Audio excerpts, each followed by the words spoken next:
ไม่เชื่อรถกูไปแซนคือเฮ็ดบ้ากูเอาโทรศัพท์เปล่าไว้สิวะไปน้ำแล้วโอ้โค้งไปโค้งมาเนี่ยไปดิ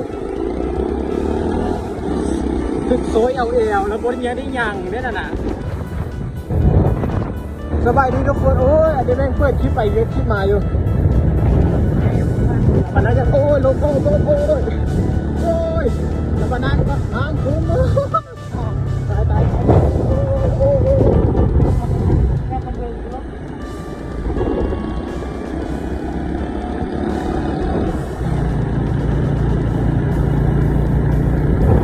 ยับ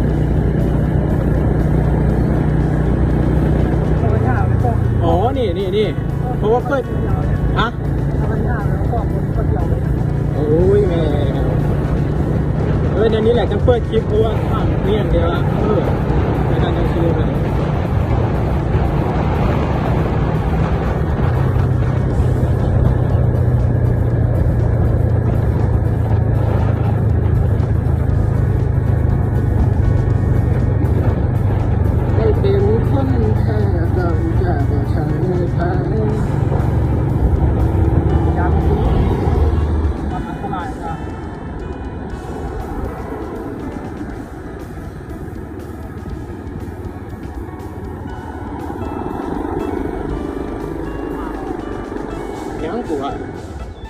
สวัสดีทุกคนเดี๋ยวตอนนี้ย่างขนมกูนุ่งส่งขยาวกับท้วงกูนุ่งส่งกับสั้นกับท้วงกูจะแก้ส่งอยู่มันจะมีตัวขันโม่ไทยนะท่านทำความซ้อนของตัวบ้างโซ่หาย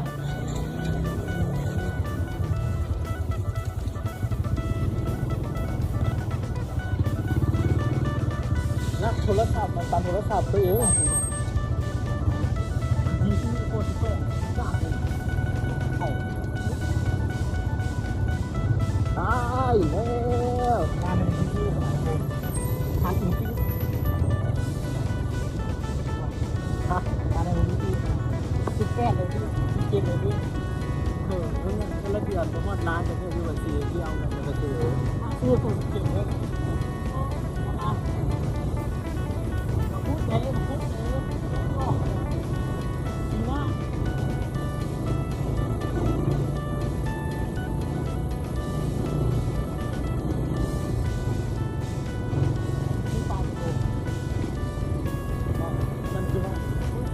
เอาปลาจากตัว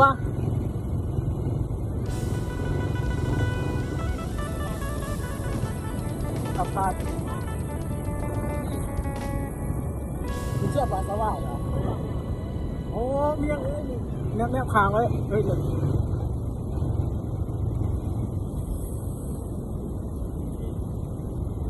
โอ้ยทำเลยดีใจ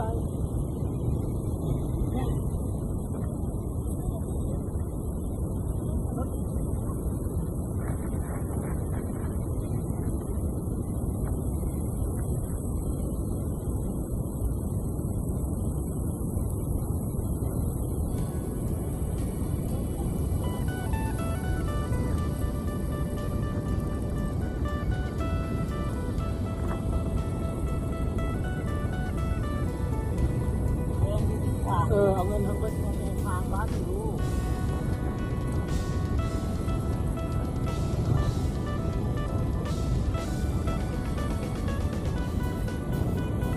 เขาเป็นรถตัวเองแล้วลุยเอาอ่ะโอ้รถอยู่ข้างรถอยู่ข้าง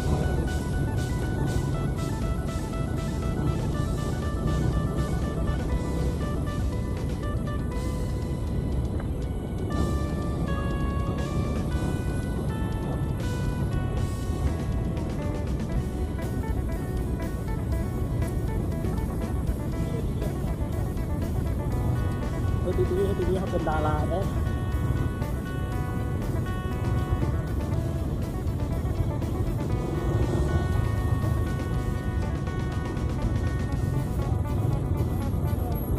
เขาคิดว่าเขาเยี่ยมจังเนาะ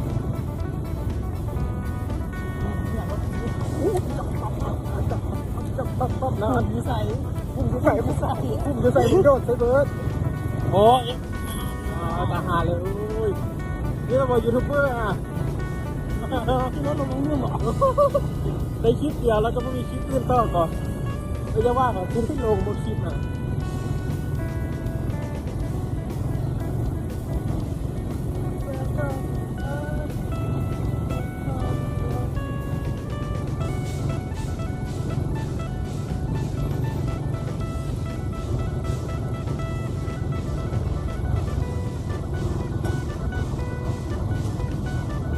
โจ้ป๊อปป๊อปโอ้โหเราขมือมันตีแล้วดูอย่างมันไม่ให้เลยเราบอกไม่ได้ใจร้อยหน้าพ่อหน้าแม่กูลอยมาเลยเสียนะโอ้ตายกินแล้วทุกอย่างพวกก็ยังบดถ่ายไปที่จอดอยู่มันก็บดเสียงเงินจอดอยู่ขนาดเราบดจับเยอะกูโอ้ที่ไปจอดอยู่คุณ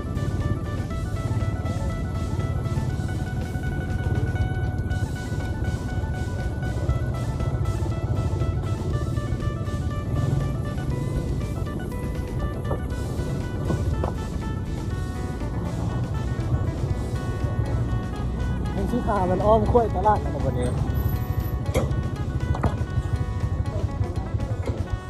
ฮะรถหักมึงคิดไปกับกูหรือมึงคิดไปกับมัน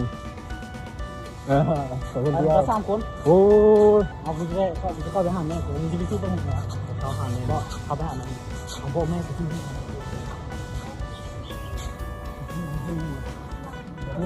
สลับเป็นกองหน้าจริงเดี๋ยววันนี้มันท่าจะกองหลังอย่างนี้สลับก็ได้ต้องได้ผิดนะครับตั้งเหรอไม่ต้องเห็นหน้ากูคน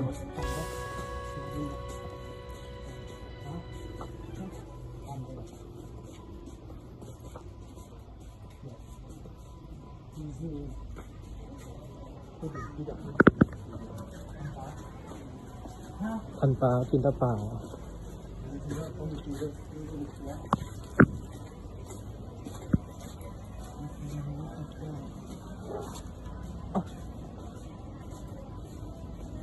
พันดอกกระวีกูไปซื้อไปก่อนว่า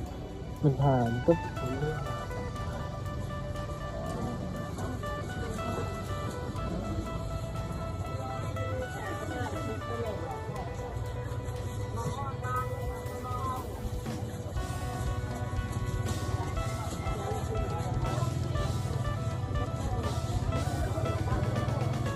มันผ่านยากอ้อมจากที่คุ้ยตลาดแล้ว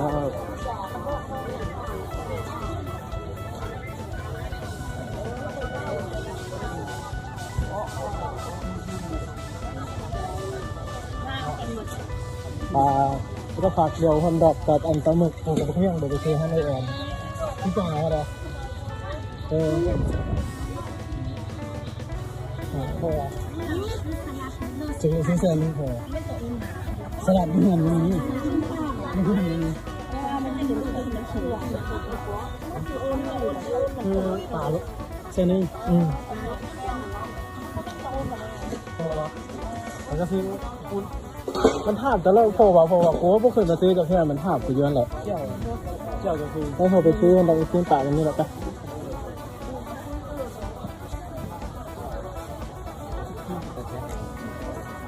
ไปซื้อเอาบ่หรอเอาเสียบไม้ปีงเดี๋ยวไปเอาพวกอันแก้วจีนอยู่เพื่อนกูเอาพวกแก้วจีนเพื่อนกูขามันก็พี่มันปีง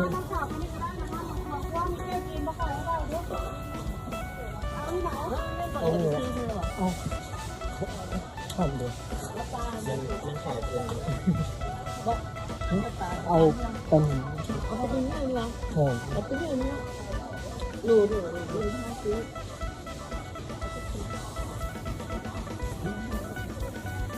จริงเหรอแม่ไม่ตอบไม่ได้ก็เป็นตาหัวตาหนูตาตายแล้วเงินแค่เดียวกับมันเนี่ยบ้ารถเอาเงินมาเติมใช่เหรอเอาตัวนั้นเหรอเงินตัวนี้ไป2 โล3-4 คนตัวพอละ พอแล้วเอาแสน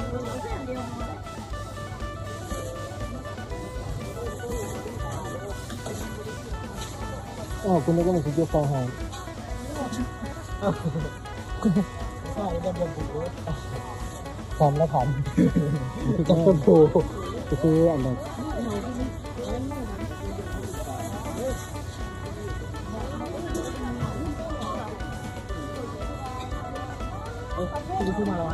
คือนี่บนฐานนี้หดงามครับงามมันเลยทีเดียว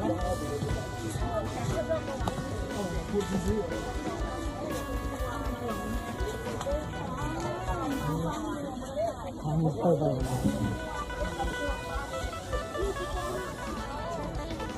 มันว่าอย่างเจ้าคุณแม่ว่ามึงบ่หัวครับนอนไม่เสียงเลย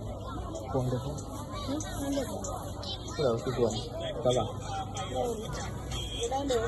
ก็มัดงานขวาก็มัดก็มัดมัดแดงอ้อมเนี่ยกูไปจะล้ม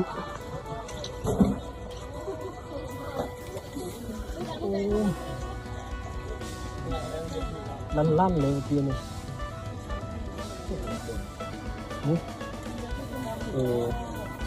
ท่านเดียวกันจริงเหรอท่านจะบอก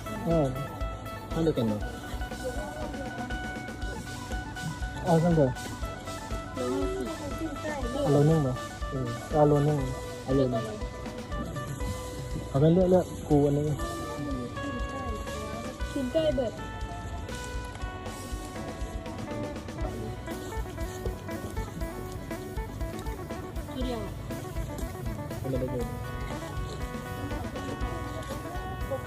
คุณบอกได้ว่าเงินคุณจะในกระเป๋าทุนโซ่นะคุณจบแล้วเนี่ย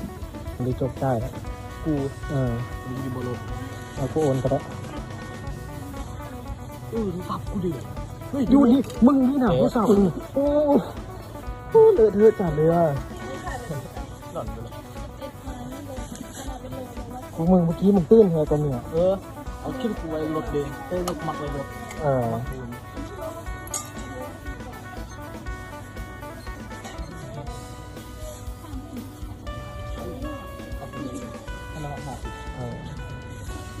นี่คือฮันดอกแดงอันนั้นเลย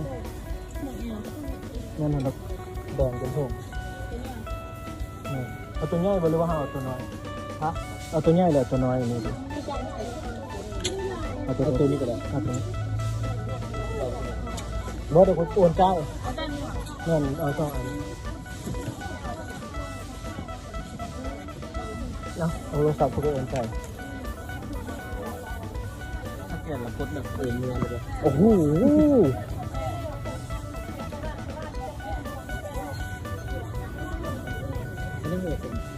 เป็นเท่าไหร่68เนี่ยโอนก็เงินกูอยู่เบาะเลยไม่กระติ้งอยู่โอนใช่ไหมเงินต้องทิพย์เลย6,800,000ให้ติดตาผมบอกไม่เงินเดี๋ยวพอได้ห้อยเดี๋ยวเงินในบัญชีมาที่ห้อยบอกอะไรแบบก็ได้ไม่ติดแค่ดีกว่า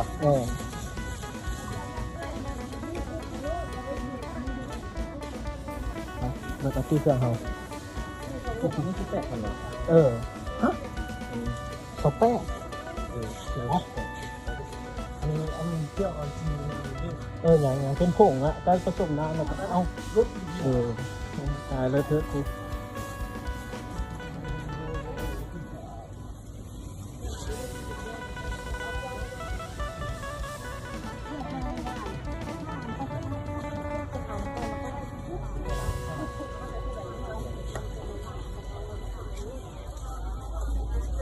กูมีอยู่2อย่างคือเงินกูยืมในกระเป๋าทั้งส่งกับเงินกูเสียไป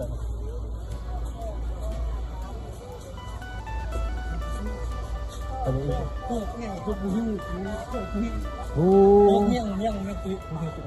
กูจะโทรศัพท์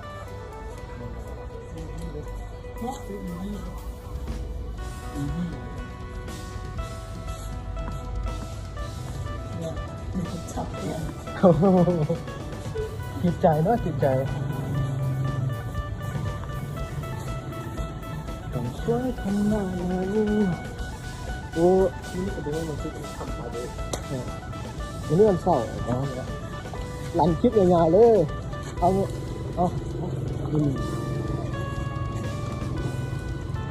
แล้วก็บนรถนะมันจับกระแจกันแล้วมันตกกัน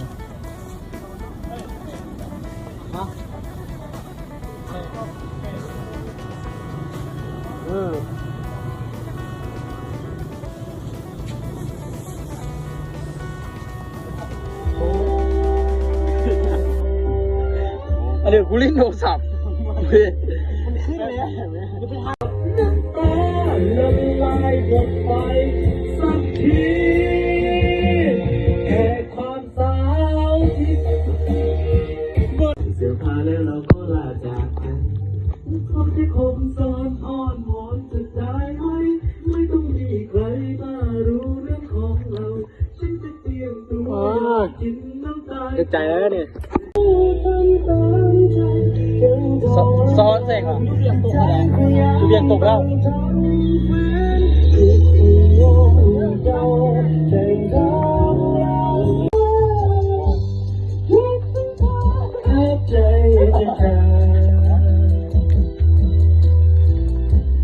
อยากให้เธอกลับมาสักทีคิดถึ